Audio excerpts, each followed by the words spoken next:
This is my YouTube channel, and here in this video I'm going to talk about the Rutherford atomic model. In 1911, Rutherford performed an experiment in order to know the arrangement of electrons and protons in atoms. Basically Rutherford ने एक experiment किया था 1911 के अंदर ना, वो क्या करना चाहते थे, वो जानना चाहते थे दी arrangement of the electrons and protons in atoms. वो जानना चाहते थे कि जो एटम है, बेसिकली एटम मौजूद है, तो एटम के अंदर जो प्रोटॉन्स हैं और जो इलेक्ट्रॉन्स हैं उनकी जो अरेंजमेंट है वो क्या है, कि इलेक्ट्रॉन कौन सी जगह पे मौजूद होते हैं और जो प्रोटॉन्स हैं वो एटम के अंदर कहाँ मौजूद होते हैं. रदरफोर्ड ने एक एक्सपेरिमेंट किया. अब Rutherford bombarded a very thin gold foil about 0.0004 centimeter thickness with alpha particles. Rutherford ने एक बम्बार्ड किया था, एक थिन गोल्ड फॉइल लिया, थिन गोल्ड फॉइल को बम्बार्ड किया था. किस चीज से? अल्फा पार्टिकल से. मतलब उसने एक वेरी थिन गोल्ड फॉइल ली, उसने उसको स्ट्राइक किया. अल्फा पार्टिकल्स उसके पास मौजूद थे. अल्फा पार्टिकल्स ने जाके उस थिन गोल्ड फॉइल को जाके स्ट्राइक किया और उस थिन गोल्ड फॉइल जो थी ना, उसकी जो थिकनेस थी वो क्या थी, 0.0004 सेंटीमीटर के करीब उसकी थिकनेस मौजूद थी. इतनी वो थिक थी. ठीक है. ही यूज्ड अल्फा पार्टिकल्स. उसने बेसिकली क्या यूज किए, alpha particles obtain from the, उसने वो जो अल्फा पार्टिकल्स यूज किए थे obtain from the disintegration of the polonium. Polonium एक बेसिकली एलिमेंट है, उसकी जो डिसइंटीग्रेशन थी, उसकी डिसइंटीग्रेशन से कुछ अल्फा पार्टिकल्स मिले थे उसको. उसने वही अल्फा पार्टिकल्स यूज किए थे. पोलोनियम की डिसइंटीग्रेशन हुई, डिसइंटीग्रेशन से उसको अल्फा पार्टिकल्स मिले. उसने वही अल्फा पार्टिकल्स जाके एक थिन गोल्ड फॉइल को जाके स्ट्राइक किए थे और उस थिन गोल्ड फॉइल की जो थिकनेस थी 0.0004 सेंटीमीटर थी.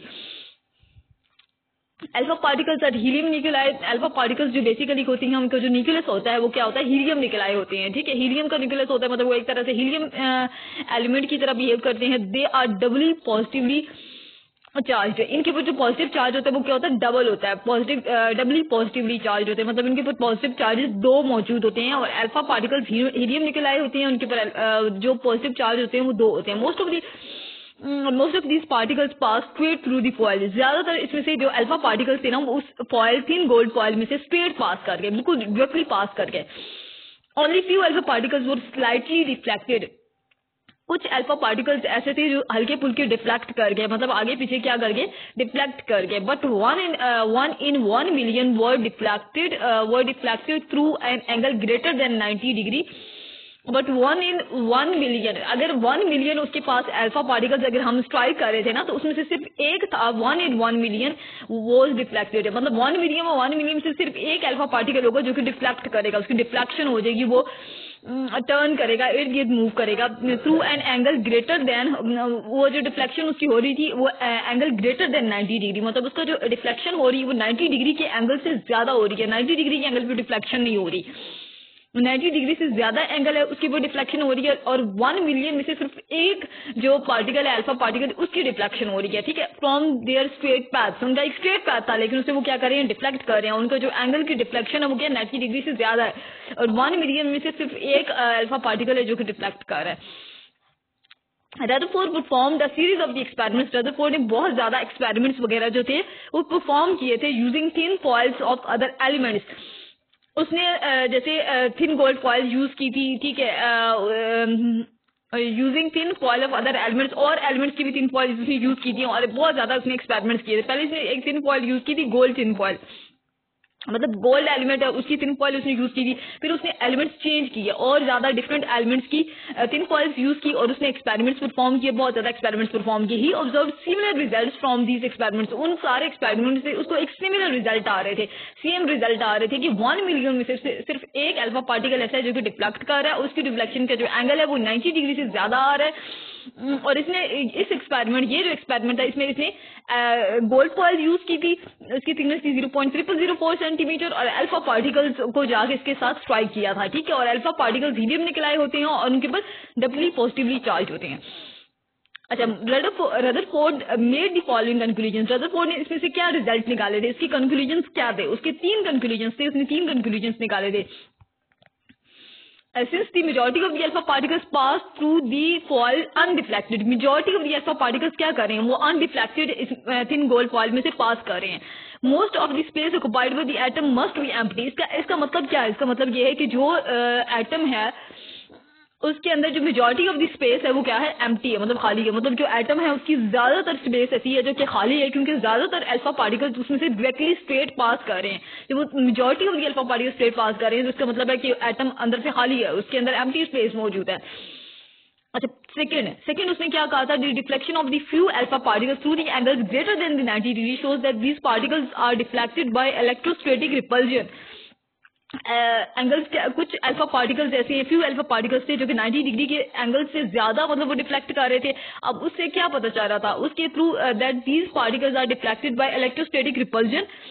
ये जो पार्टिकल्स हैं वो डिफ्लेक्ट हो रहे हैं इलेक्ट्रोस्टैटिक रिपल्जन की वजह से। इलेक्ट्रोस्टैटिक रिपल्जन है जिसकी वजह से डिफ्लेक्शन हो रही है between the positively charge alpha particles, deflection हो रही है positively charge alpha particles and the positively charge part of the atom. Alpha particles की और जो positively charge part of the atom है ना, जो एटम के अंदर एक पॉजिटिव चार्ज है उसकी डिफ्लेक्शन हो रही है, और अल्फा पार्टिकल्स भी पॉजिटिवली चार्ज है, डबली पॉजिटिवली चार्ज है, इन दोनों की आपस में डिफ्लेक्शन हो रही है।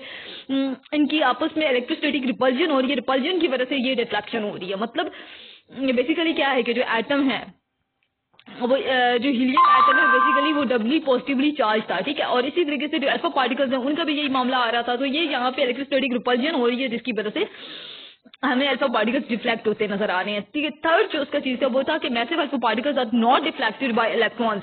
जो मैसिव अल्फा पार्टिकल्स होती हैं, जो सही लेवल के अल्फा पार्टिकल्स हैं, हैवी अल्फा पार्टिकल्स हैं, वो क्या होते हैं, इलेक्ट्रॉन से वो डिफ्लेक्ट नहीं हो रहे। तो ये तीन उसकी कंक्लूजन्स बनी थी, ठीक है। उसके बाद on the basis of the conclusion drawn from these experiments Rutherford proposed new model for an atom. इसने कंक्लूजन्स निकाली, कंक्लूजन से उसने एटम का एक नया मॉडल बताया। ही प्रपोज्ड अ प्लानिटरी मॉडल, उसने एटम के लिए एक प्लानिट टाइप का मॉडल एक बताया था, similar to the solar system of for an atom. उसने planetary model for the atom बताया, एटम के लिए एक प्लैनेट टाइप का मॉडल बताया था, और सोलर सिस्टम जैसे फंक्शन करता है उसी तरह का एक उसने मॉडल बता दिया था एटम के लिए। And atom is a neutral particle. उसने कहा कि एटम जो है वो एक न्यूट्रल पार्टिकल है, मतलब क्या ऐसा पार्टिकल है जिसके ऊपर कोई चार्ज नहीं है, ना पॉजिटिव है ना नेगेटिव चार्ज है, कोई चार्ज ऐसे ही नहीं है, एक न्यूट्रल पार्टिकल है। अच्छा, the mass of the atom is concentrated in a very small dense positively charged region। इसका जो mass of the atom है वो कहाँ पे कंसंट्रेट कर रहा है, मतलब एक एटम है, एटम का जो सारा mass है वो एक पॉजिटिवली चार्ज पार्ट जो है वहां पे क्या कर रहा है, कंसंट्रेट कर रहा है। mass of the atom is concentrated in a very small dense positively charged region। Positively charge region है, डेंस पॉजिटिवली चार्ज रीजन है, वहां पे जाके mass of the atom जो है वो क्या कर रहा है, कंसंट्रेट कर रहा है। He named this region as nucleus। उसने इस सारे रीजन का जो नाम दिया वो किसका नाम दिया, न्यूक्लियस का नाम दिया, ठीक है। अब mess of the atom, atom को जो सारा का सारा मैस है वो कहाँ पे कंसंट्रेट कर रहा है, वो जो पॉजिटिवली चार्ज रीजन है वहां पे कंसंट्रेट कर रहा है, और उस पॉजिटिवली चार्ज रीजन को न्यूक्लियस का नाम दिया जाता है। सारा मैस ऑफ द एटम एक स्मॉल एक positively charge mass of the atom concentrate कर रहा है एक small dense positively charge region पे, उसको न्यूक्लियस का नाम दिया जाता है। Electrons are revolving around the nucleus. Nucleus positively charge region है जो कि एटम के अंदर मौजूद है, सेंटर के अंदर मौजूद है। इसके इर्द गिर्द जो है इलेक्ट्रॉन्स रिवॉल्व कर रहे हैं, सर्कल के अंदर रिवॉल्व कर रहे हैं, these सर्कल्स के अंदर रिवॉल्व कर रहे हैं, सर्कल्स को नाम दिया जाता है। ऑर्बिट्स का electrons are revolving around the nucleus in circles, ठीक है। और सर्कल्स को किसका नाम दिया जाएगा, ऑर्बिट्स का। इलेक्ट्रॉन्स बेसिकली सर्कल्स के अंदर न्यूक्लियस के इर्द गिर्द रिवॉल्व कर रहे हैं, और सर्कल्स को ऑर्बिट्स का नाम दिया जाएगा। The centrifugal force due to the revolution of the electrons balances the electrostatic force of the attraction between the nucleus and the electrons। एक सेंट्रीपिटल फोर्स होती है, एक सेंट्रीफ्यूगल फोर्स होती है। सेंट्रीफ्यूगल फोर्स जो मौजूद है ना, due to the revolution of the electrons, electrons move कर रहे हैं, सर्कल के अंदर मूव कर रहे हैं, उसकी वजह से एक सेंट्रीफ्यूगल फोर्स मौजूद है, वो बैलेंस कर रही है किसको, एक इलेक्ट्रोस्टैटिक फोर्स होती है उसको बैलेंस कर रही है, ठीक है। Force of attraction between the nucleus and the electrons.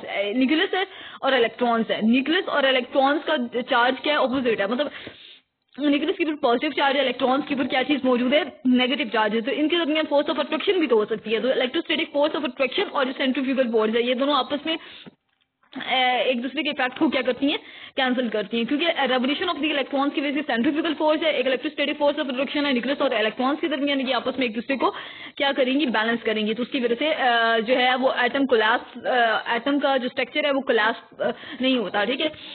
और defects in Rutherford atomic model, अगर हम रदरफोर्ड एटॉमिक मॉडल की बात करना स्टार्ट करते हैं तो उसमें जो डिफेक्ट्स मौजूद है, Rutherford made model of an atom resembles our solar system के, हमारे सोलर सिस्टम के साथ क्या कर रहा होता है, रिजेंबल कर रहा होता है, मैच कर रहा होता है। इट हैज फॉलोइंग डिफेक्ट्स, इसके कुछ फॉलोइंग डिफेक्ट्स मौजूद हैं, ठीक है। Classical physics suggest that electrons being charge particle classical physics हमें ये सजेस्ट करती है इलेक्ट्रॉन बीइंग चार्ज पार्टिकल है, इलेक्ट्रॉन जो है वो एक चार्ज पार्टिकल है, will emit energy continuously while revolving around the nucleus, nucleus के इर्द-गिर्द मूव करेगा, ये एनर्जी को इमिट करता रहेगा। क्लासिकल फिजिक्स हमें ये बताती है, ठीक है। Thus the orbit of the revolving electron become smaller and smaller until it will fall into the nucleus. अगर वो इस तरीके से रिवॉल्व करता रहता है तो इसकी एनर्जी कम होती जाएगी, कम होते ये तो फिर न्यूक्लियस के ऊपर आके क्या करेगा, फॉल कर जाएगा।